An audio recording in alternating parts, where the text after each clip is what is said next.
Jail से कब छूटे? मैं जेल से छूटा नहीं, जेल तोड़ कर आया हूं।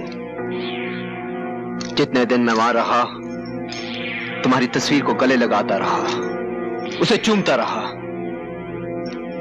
लेकिन अब दिल बहलाने के लिए तुम्हारी तस्वीर काफी नहीं। मुझे अपनी बाहों में तुम्हारा रेशमी जिस्म चाहिए, तुम्हारा जालिम हुस्न चाहिए, तुम्हारी काफिर जवानी चाहिए। तुम अच्छी तरह से जानते हो मैं नाचती गाती जरूर हूं, लेकिन अपने जिस्म का सौदा कभी नहीं करती। सौदा नहीं करती तो ना सही, खैरात ही दे दो। मैं भूखा जरूर आया हूं यहाँ, लेकिन भूखा जाऊंगा नहीं। छोड़ दे मुझे, छोड़ दे। बहुत हो गया तुम्हारी बदतमीजी का तमाशा। मैं बर्दाश्त नहीं कर सकता कि किसी मर्द का हाथ एक कमजोर औरत पर उठे, चाहे वो औरत वेश्या ही क्यों ना हो। सुन लो दोस्त, तुम वैश्य के जीने पर तो चढ़कर खुद आए थे, लेकिन जाओगे 4 कंधों पर सवार होकर।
गाड़ी स्टार्ट करो, चलो।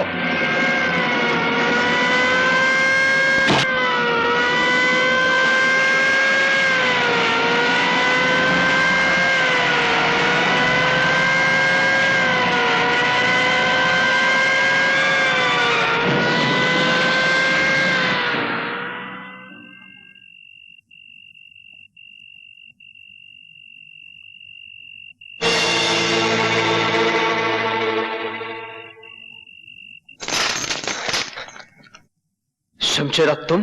हाँ, उस दिन जेल में जो हमारा तुम्हारा मुकदमा शुरू हुआ था, मैं चाहता हूं कि आज उसका फैसला हो जाए। तुम्हारे सामने बंदूकें भी पड़ी हैं और तलवारें भी, जो चाहे हथियार उठा सकते हो। नहीं शमशेरा नहीं, तुमने अभी अभी मेरी जान बचाई है पुलिस से। मैं सब कुछ कर सकता हूं, तुम पर हाथ नहीं उठा सकता। हाथ उठा नहीं सकते, बढ़ा तो सकते हो। हमें तो तुम्हारी दुश्मनी भी अच्छी लगती थी और अब दोस्ती भी अच्छी लगती है। फिर एक बात बताओ दोस्त, मैं तो उस मोहल्ले में अपनी जान से मिलने गया था, तुम वहां क्या कर रहे थे? मैं अपने एक दुश्मन का पीछा कर रहा था जो उसी कोठे पर गया था। ओह, इससे तो यही जाहिर होता है कि हम दोनों का एक ही दुश्मन है। दुश्मन ने हमारी दोस्ती की जंजीर में एक कड़ी और जोड़ दी है। दुश्मनी वो आग है जिसमें दोस्ती का लोहा तपकर फौलाद बनता है। इसी बात पर एक बार फिर से मिलाओ हाथ।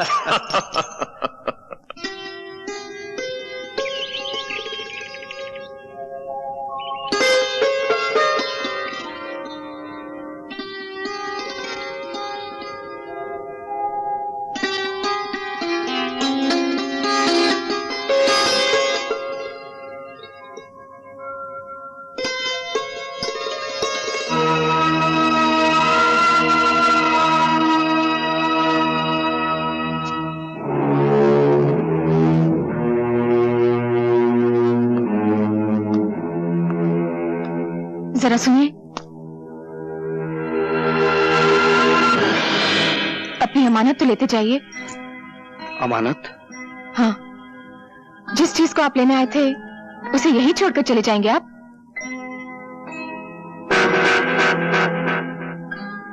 ये हार जो आप वापस कर रही हैं, इसकी कीमत जानती हैं आप? जानती हूँ, लेकिन इस हार की कीमत आपकी मुलाकात से बहुत कम है। कल रात जब मैंने आपको मुझ जैसी तवाइफ को बचाने के लिए लड़ते हुए देखा तो पता चला कि शैतानों की दुनिया में आप जैसे इंसान भी बसते हैं।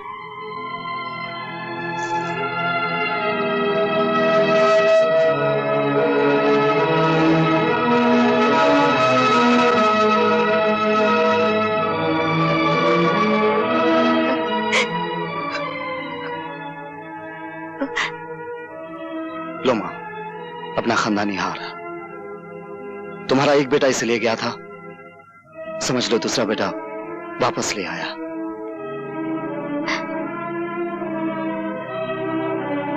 हार तो तुम ले आए हो, लेकिन इस खानदान की इज्जत कब वापस आएगी? मैंने सुना है मेरा राजेश पागल हो गया उस नाचने वाले के लिए। जिस तरह आज हाल ले आऊं मां, उसी तरह एक दिन राजेश भी आएगा। तुम्हारी आंखों से जो मोतियों की लड़ियां गिर रही हैं, उसके एक एक दाने पे मैं अपने खून की आखिरी बूंद तक कुर्बान कर सकता हूं।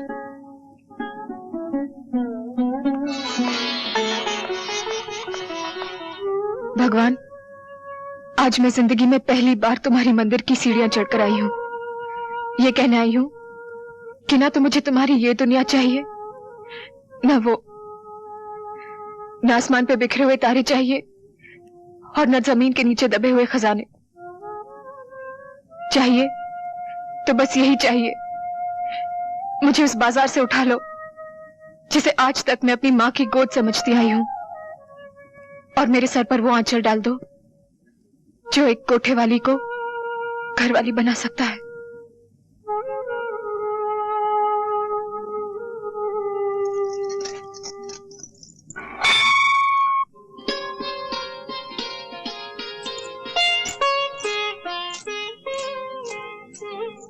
आप? तुम्हारे लिए एक छोटी सी भेंट लाया हूं, इसे कबूल कर लोगी तो समझूंगा मेरे जीवन को अर्थ मिल गया है। जीवन का अर्थ ही तो ढूंढने आई थी आज मैं मंदिर में। मुझे नहीं मालूम था कि देने वाले के हाथ इतने बड़े हैं कि भीख मांगने वालों की झोलियां छोटी पड़ जाती हैं। इसे घर जाकर खोलना। समझ लो मैं जो लाया हूं वो एक सपना है, पूर्णिमा की पिघलती हुई चांदनी का बना हुआ।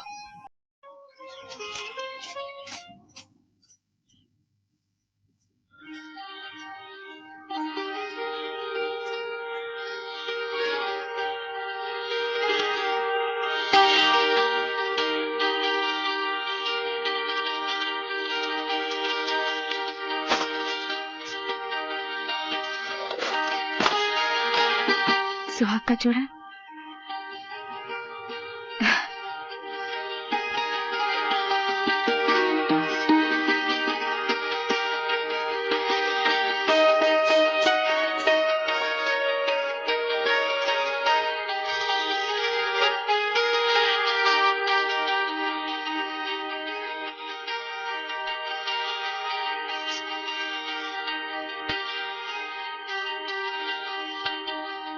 ये आज मुझे क्या हो गया है?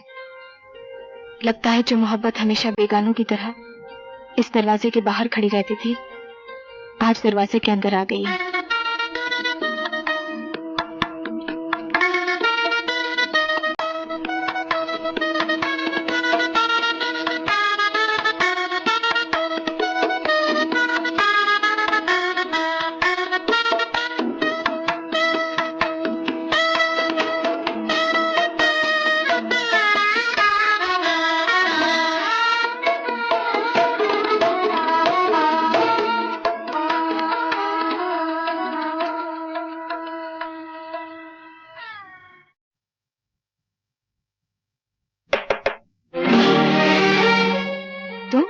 कसर है तो सिर्फ इतनी की पलंग पे फूलों की झालर नहीं लगाई गई और हमने दूल्हे का सहरा नहीं बांधा। चलो कोई बात नहीं, सहरा हम सुहागरात के बाद बांध लेंगे। खबरदार जो मुझे हाथ लगाया। अब मैं बाजार में बैठी हुई एक तवाइफ नहीं हूँ, एक शरीफ आदमी की अमानत हूँ जो मुझसे ब्याह कर रहा है। अरे हम भी तो ब्याह ही कर रहे हैं तुमसे। लाओ एक चुटकी भर सिंदूर हम भी तुम्हारी मांग में भर दें। तुम समझते क्यों नहीं? मैं अब रवि की दुल्हन बनने वाली हूँ। रवि की? हाँ। अरे तुम तो सारे शहर की दुल्हन बनने वाली हो। किसी एक की बन भी जाओगी तो कितने दिन बनी रहोगी? हर रोज दरवाजे के बाहर एक नई बारात खड़ी होगी और सबसे पहले मेरी बारात आएगी। तुम्हारी बारात नहीं आएगी, तुम्हारी अर्थी यहां से जाएगी। निकल जाओ यहां से।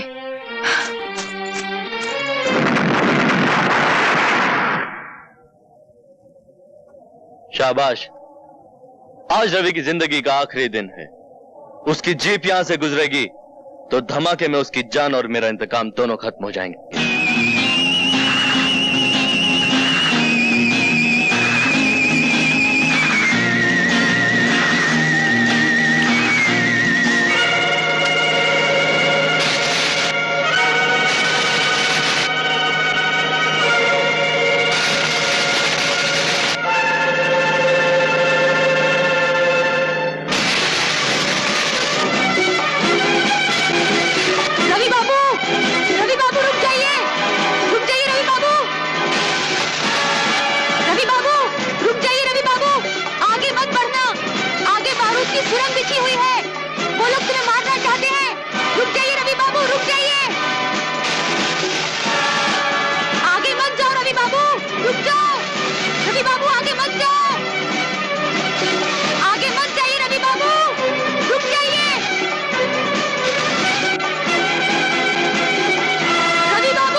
रवि, तुम्हें चोट तो नहीं आई? जिन्हें मैं वक्त पे कूद गया था, लेकिन जीप बिल्कुल खत्म हो गई। अरे तुम्हारी जान जीप से कहीं ज्यादा कीमती है। लेकिन ये हरकत की किसने? आपके लाडले बेटे राजेश ने। क्या? वो देखिए भाग रहा है।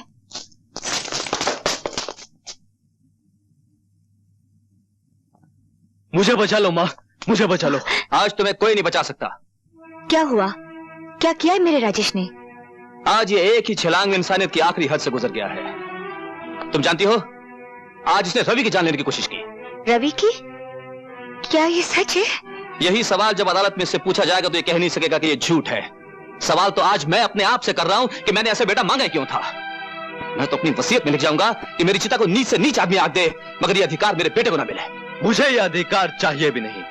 चाहिए तो सिर्फ अपना वो हक चाहिए जो आपने एक सगे बेटे से छीनकर एक बेगाने को दे दिया है।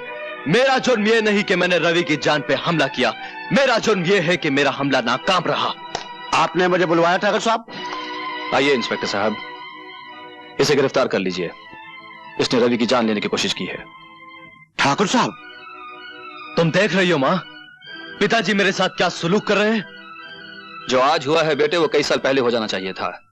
गलती तो हमारी है जो हमने जहर के पौधे को दूध से सींचा। इंस्पेक्टर साहब, ले जाइए इसे। ठीक है। इसे एक मौका दे दीजिए, ये सुधर जाएगा। ले जाइए इसे इंस्पेक्टर साहब। हाँ? भिजवा दीजिए मुझे जेल में, चढ़वा दीजिए मुझे फांसी के ऊपर। इससे ज्यादा आप कर भी कर सकते हैं। आप मेरे बाप नहीं, कसाई है, कसाई है आप। सावित्री,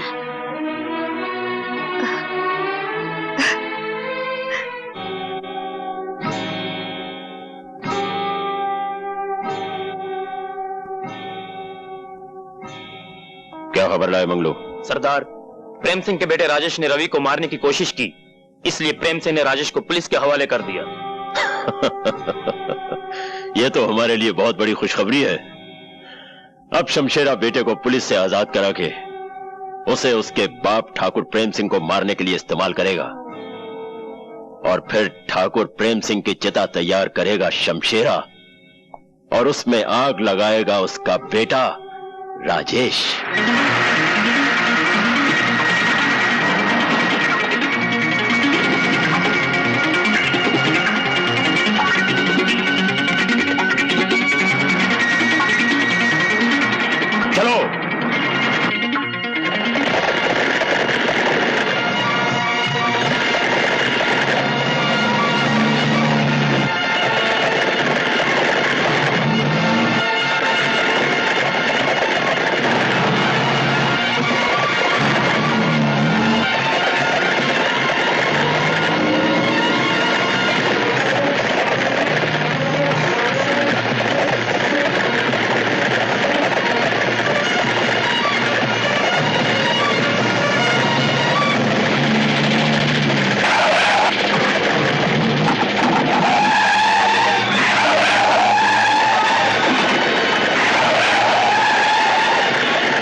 प्रेम सिंह?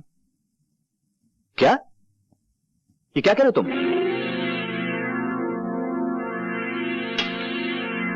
क्या हुआ? शमशेर और उसके आदमी राजेश को उठा के ले गए हैं।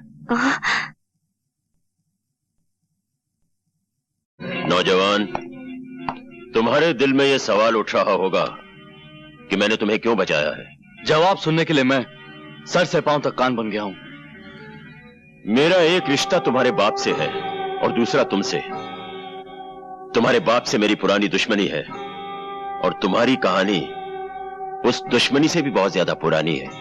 डैडी से आपकी दुश्मनी क्यों है मैं जानता हूं, नहीं जानता तो दूसरी कहानी नहीं जानता। 20 साल पहले मेरा इकलौता बेटा मर गया था।